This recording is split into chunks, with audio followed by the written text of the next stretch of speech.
The snow in Redemption Gulch fell thicker than molasses in January, blanketing the dusty streets in a coat of pure, unblemished white. But this wasn't your typical Christmas card scene. A bone-deep chill had settled over the town, and it had nothing to do with the winter weather. It was the kind of cold that crawled up your spine and made the hair on your arms stand on end. They called him the Tinsel Terror, the holly-jolly Hangman, a vengeful spirit, they whispered, of a man hanged unjustly right on this very spot, now the town square. Except this ghost wasn't using rope. Oh no, that would be too simple. He was using festive, glittering Christmas tinsel. The first victim was old Silas Croft, the town miser. They found him dangling from the gallows, a shimmering silver tinsel noose pulled tight around his neck, a look of pure shock frozen on his face. A single, perfectly wrapped present lay at his feet. Inside, a lump of coal. The ghost, it seemed, had a dark sense of humor. The second was Betty May, the town gossip. Her tinsel was a gaudy, multicolored affair, and her present contained a bar of soap. You get the picture? Panic was a fever, and it was spreading fast. Christmas carols died on people's lips, and festive decorations were torn down in a frenzy. The most wonderful time of the year had turned into a full-blown nightmare. And who was tasked with stopping this spectral Scrooge? Me? Marshal Jedidiah Kane. Now, I'm a man who can face down a band of outlaws without blinking, stare down the barrel of a Colt, and not break a sweat. But there's one thing I can't stand, one thing that makes my skin crawl and my eyes water. Christmas. I'm allergic. No, not just a little sniffle. I'm talking full-blown face swelling. Can't breathe, allergic to pine needles, gingerbread, and all things merry and bright. So, here I was, the one man who hated the holidays more than anyone, forced to hunt a Christmas-themed ghost who was literally weaponizing the season against us. My deputy, a young fella named Cletus with more enthusiasm than brains, was convinced it was the ghost of hunging Hank McGregor. "Marshal!" he'd said, his eyes wide as dinner plates. Hank swore he'd get his revenge on this town for stringing him up on Christmas Eve. He said he'd make us all pay. I just grunted, trying not to sneeze as a gust of wind blew a stray piece of tinsel past my face. A ghost. I didn't believe in ghosts. There had to be a logical explanation. A copycat killer. Maybe someone with a grudge and a twisted love for holiday decor. But as I stood there, staring at the empty gallows swaying in the wind, a faint, chilling sound reached my ears. It sounded like jingle bells. I ventured into the old saloon, the only place still open, hoping a shot of whiskey would clear my head, or at least numb my festive allergies. The place was nearly empty. Just a few grizzled prospectors nursing their drinks in silence. The bartender, a burly man named Gus, polished a glass, his knuckles white. "It's the ghost, Marshal," he said, his voice a low rumble. "He's picking us off one by one. The naughty list They say he slid their whiskey toward me. First, Silas for his greed, then Betty May for her gossip. Who's next? What's the sin? Singing off-key during carols. He wasn't joking. Fear was a tangible thing in that room. That night, another body. This time, it was the mayor, found swinging from the grand oak tree in his front yard, wrapped in the most garish, sparkling gold tinsel you ever did see. His present, a beautifully carved wooden puppet with its strings cut. The message was clear. No one was in control here except the Hangman. The town was on the brink of collapse. People were packing their wagons, ready to abandon Redemption Gulch to its festive phantom. I couldn't let that happen, ghost or not. I had to do something. My allergies were screaming. My head was pounding, but I grabbed my shotgun and a flask of the strongest whiskey I could find. I decided to stake out the gallows, the heart of the haunted. The moon was high and full, casting long, eerie shadows across the snow. The silence was deafening, broken only by the whistling wind and my own ragged breathing. Hours passed. My eyes burned from staring into the darkness, and the cold had seeped into my bones. I was just about to call it a night, to chalk it up to a wild goose chase, when I saw it, a shimmering in the air near the gallows. The temperature dropped 20 degrees in a second. A figure began to form, translucent and wavering, made of swirling snow and moonlight, and in its spectral hand, it held a length of glowing red tinsel. The holly jolly hangman had come out to play. What happens next? Can a lawman allergic to Christmas stop a Yuletide phantom? We'll find out. If you want to see how this spooky Western showdown ends, make sure to hit that like button and subscribe to the channel. You won't want to miss part 2. Trust me. Snow crunched under my boots, each step a curse on this God-forsaken holiday. I'm Marshal Jedediah Kane, and I hate Christmas.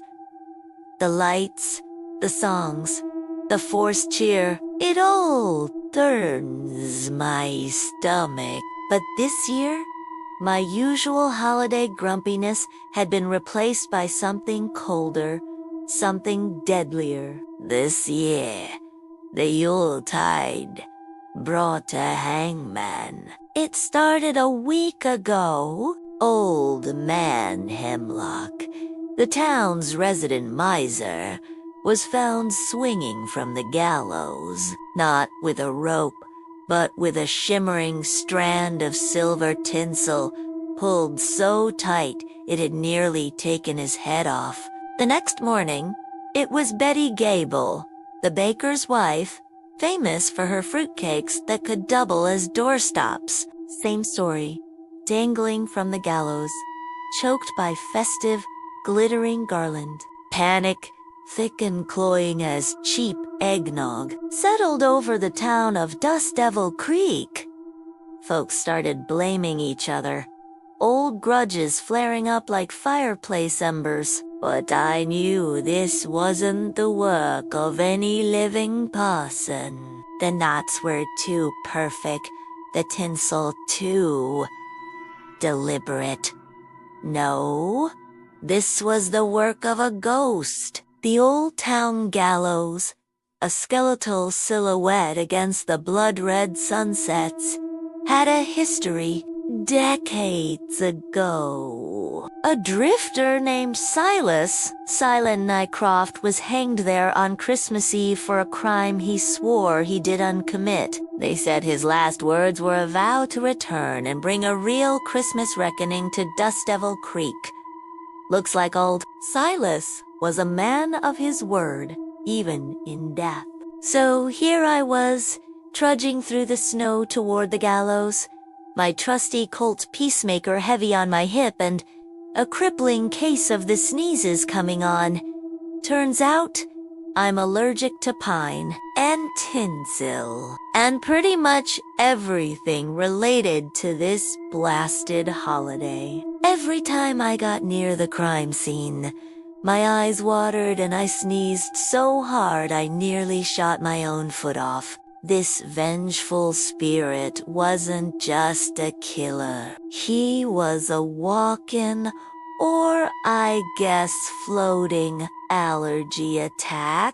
As I approached the gallows, a new horror greeted me. Deputy Miller, bless his pea-sized brain, was strung up, his feet kicking a few inches off the ground. He was wrapped in what looked like an entire department store supply of multicolored tinsel. He wasn't dead.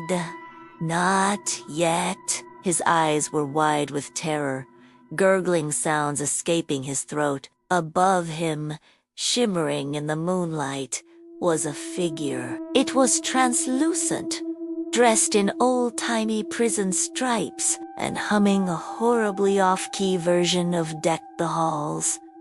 It was Silas Croft. He grinned, a nasty, spectral smile, and tightened the tinsel around Miller's neck with a flick of his ghostly wrist. Fa la la la la la la la la. The ghost hummed, his voice a chilling whisper on the winter wind. Let him go, Croft, I yelled, my own voice hoarse. I pulled my Colt, but what good was a gun against a ghost? The air grew colder, and the faint smell of gingerbread and death filled my nostrils, making me sneeze. The ghost just laughed, a sound like sleigh bells made of bone. The marshals who hates Christmas. Perfect. You'll be the star on top of my little tree. He gestured with a transparent hand, and a strand of golden tinsel snaked out from the gallows, slithering toward me like a metallic serpent. I backed away, firing a shot out of pure instinct. The bullet passed right through him with a faint asterisk. Whoosh, asterisk, doing nothing. The tinsel lasso was getting closer, shimmering with malevolent glee.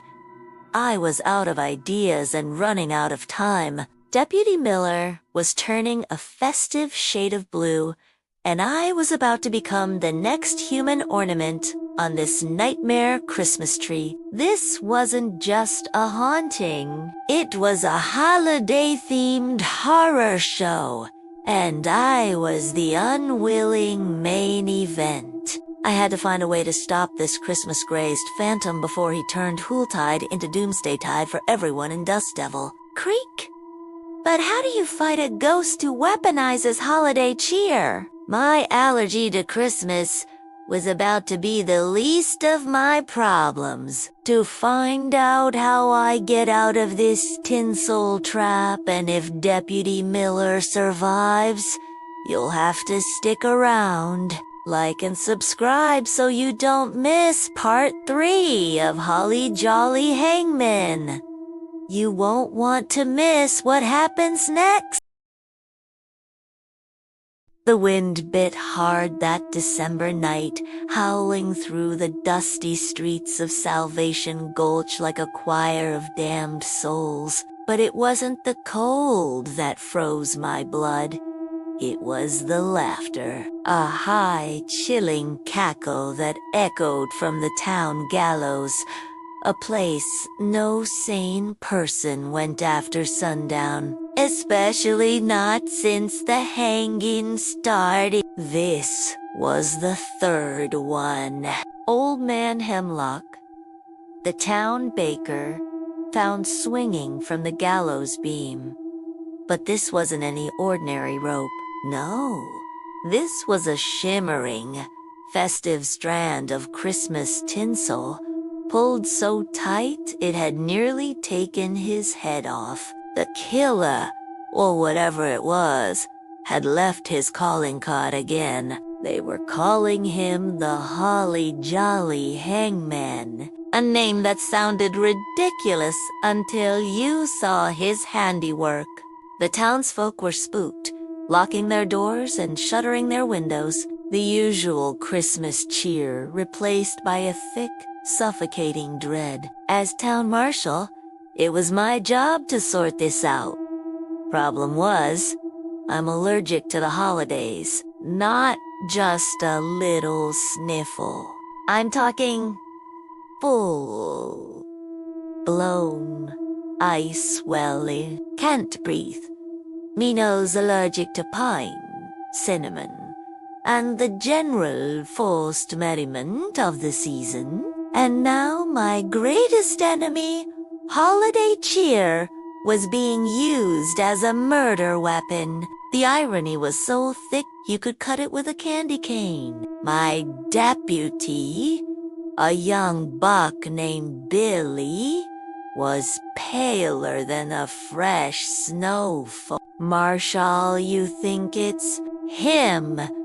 You think it's Jedediah's ghost, he stammered, his eyes wide, fixed on the swinging tinsel. Jedediah Kane, a ruthless outlaw we'd hanged on this very spot last Christmas Eve.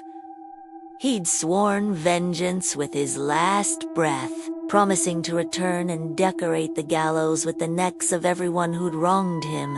Seemed he was making good on that promise. I just didn't believe in ghosts. There had to be a logical explanation. My investigation started at the general store. The proprietor, a twitchy fellow named Silas, was the only one in town who sold that specific brand of imported German tinsel. When I questioned him, he sweated more than a snowman in July. He swore he'd sold the last of it weeks ago to a traveler passing through, a man he described as tall, thin, and smelling of gingerbread and damnation. Not exactly a solid lead. I spent the afternoon rereading the case file on Jedediah. He had a sister, Elspeth, who'd vanished after his execution. Folks said she was a strange one, dabbled in folk magic and kept to herself. Maybe she was back to carry out her brother's curse. That night, I decided to stake out the gallows myself, armed with my Colt and a flask of whiskey to ward off the cold and the festive spirits.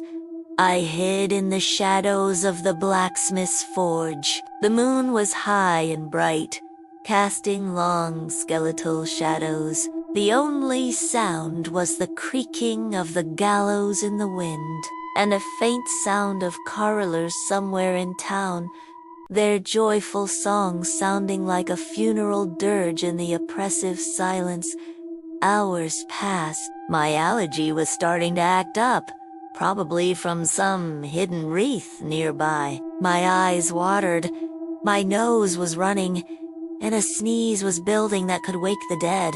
Just as I was about to give up, a figure emerged from the alleyway across the square. It moved with an unnatural, gliding gait, silent as a falling snowflake. It was tall and thin, just as Silas had described, wrapped in a long, dark coat. As it stepped into the moonlight, I saw its face, or what was left of it, pale, sunken, with eyes that burned like two cold, dead stars.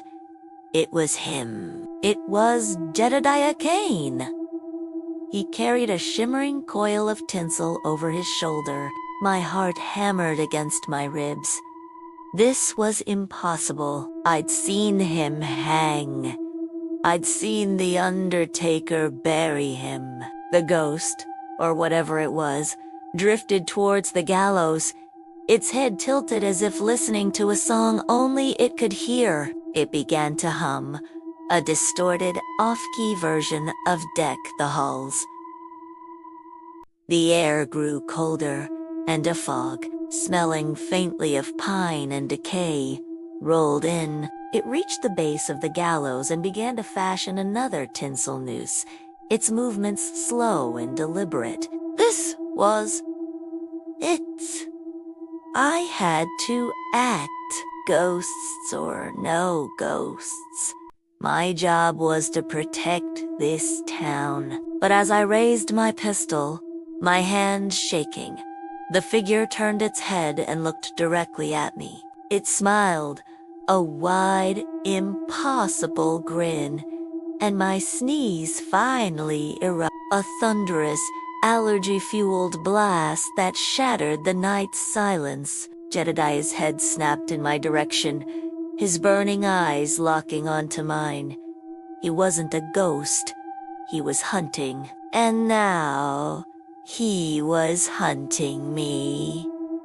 What happens next? Can a lawman allergic to Christmas stop a Yuletide phantom? We'll find out in the next part. If you want to see how this frosty showdown ends, make sure you like this video and subscribe so you do unmiss part 4 of the Holly Jolly Hangman.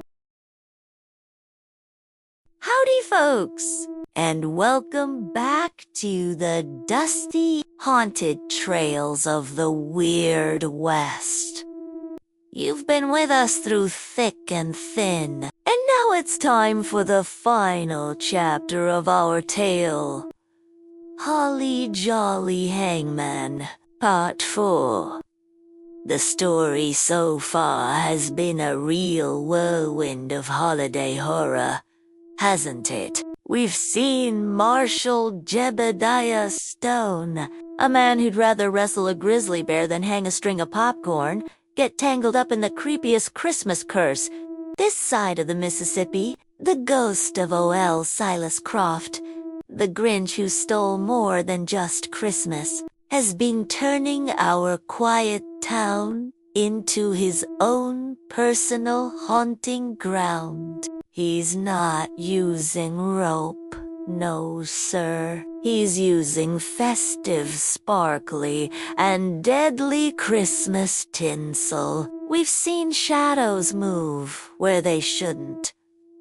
Heard whispers on the winter wind that weren't just the rustling of pine needles, and felt a chill that had nothing to do with the December snow. The gallows, a place already steeped in sorrow, has become the epicenter of this supernatural storm.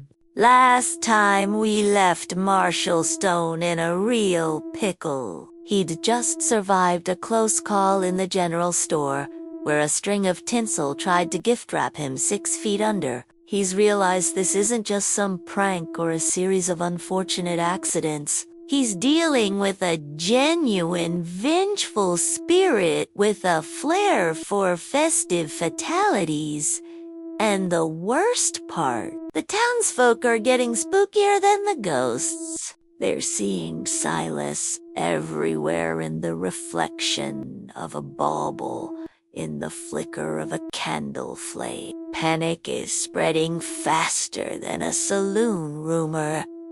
And Christmas Eve is looming. It feels like the whole town is holding its breath, waiting for the final sleigh bell to toll. The marshal knows he's running out of time. He can't just shoot a ghost, and he couldn't reason with a specter whose only wish is to see the whole town swing from a tinsel-trimmed tree. Now, Marshal Stone is armed with more than just his trusty 6-shooter. He's got a head full of local lore, pieced together from hushed conversations with the town's oldest residents. He's learned that Silas Croft wasn't just a bitter old miser. He was a man who believed he was cheated, betrayed by the very founders of this town on Christmas Eve, many years ago. His rage didn't die with him. It just fermented. Stone knows Silas isn't just haunting the gallows, he's tied to them. His spirit is anchored to the place of his demise, and the holiday season just powers him up like eggnog in a punch bowl. The marshal's allergy to all things merry is acting up something fierce, but he grits his teeth. He has a plan. It's risky, it's unorthodox, and it involves facing the ghost on his own turf. Right as the church bells ring in Christmas Day, he's going to the gallows. Picture this: Christmas Eve, midnight, the snow's falling in thick, silent sheets blanketing the town in white. It's almost beautiful, if it wasn't for the terrifying, shimmering tinsel that now adorns the gallows like a grotesque Christmas decoration. Marshal Stone walks alone down the deserted main street. The only light comes from the moon and a single lantern he carries. The air is so cold it hurts to breathe. As he approaches the gallows, a figure begins to form. It's Silas Croft, more solid and furious than ever before. He's a whirlwind of spectral energy and shimmering tinsel, his eyes glowing with cold fire. The tinsel nooses sway in the wind, whispering a deadly invitation. This is it. The final showdown. The man who hates Christmas versus the ghost who wants to cancel it permanently. But Marshal Stone doesn't draw his gun. Instead, he pulls something from his saddlebag. It's not a weapon. It's an old, dusty ledger. The original town charter. He found it in the archives, and it holds the secret to appeasing Silas. He reads aloud the names of the founding families, and a confession he found tucked within the pages on admission that Silas Croft was indeed wronged, a forgotten apology. The ghost freezes, its rage faltering, replaced by a flicker of ancient sadness. As Stone finishes reading, the first bell of Christmas morning rings out from the church tower. A light, warm and golden, breaks through the clouds. Silas Croft's spectral form begins to fade, not with a scream, but with a sigh. The tinsel falls from the gallows, turning to dust before it even hits the snow. The haunting is over. The sun rises on a quiet, peaceful Christmas morning. Marshal Stone, for the first time in years, doesn't sneeze. Maybe, just maybe, holiday cheer isn't so bad after all. And that, my friends, is how the holly jolly Hangman was finally laid to rest. What a ride it's been. Thank you so much for joining us on this 4-part journey into the heart of Western horror. We've had a blast telling this story, and we hope you've enjoyed watching it. If you did, do us a huge favor and hit that like button. It really helps the channel out. And if you haven't already, make sure you subscribe and ring that notification bell so you don't miss our next spooky adventure. We've got plenty more tales from the Weird West coming your way. Thanks for watching, and we'll see you in the next one.